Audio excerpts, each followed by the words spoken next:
Hello! And syempre, gagala na naman ako kasi kunwari marami akong pera. At syempre, nakasakay kami sa kotse namin. Charot, nakasakay lang kami sa kawork namin. Kakain kami ngayon ng mga kawork ko sa isang kilalang restaurant sa Angeles, Pampanga. Sa Balibago Red Street o dating tinatawag na Walking Street. Sarado na ang Red Street ng 6 a.m. pero may mga bukas na kainan. Ayan! Nandito na nga kami sa Yisan Korean Restaurant, ang pugad ng mga bayaning puyat. At dahil Christmas season na, may mga decoration na rin sila, di rin sila papatalo. Tsaka pinapasok na rin agad kami kasi maraming mga bakanting upuan. Walang masyadong tao ngayon pero maya-maya dadami din sila. Tsaka 24 hours din silang open. Kapasok namin, dali-dali na nga kaming upo ng mga kawork at kaibigan kong mga gutom. Ayan, medyo napupuno na yung mga tao dito. Tsaka meron din silang TV.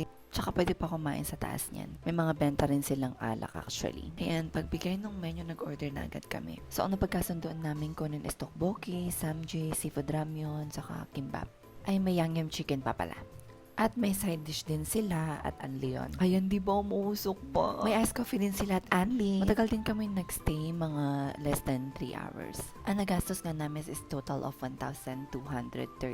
Kaya kung naghahanap kayo ng mga kainan, masarap din dito sa Yisan. Try nyo na, yun lang. Bye!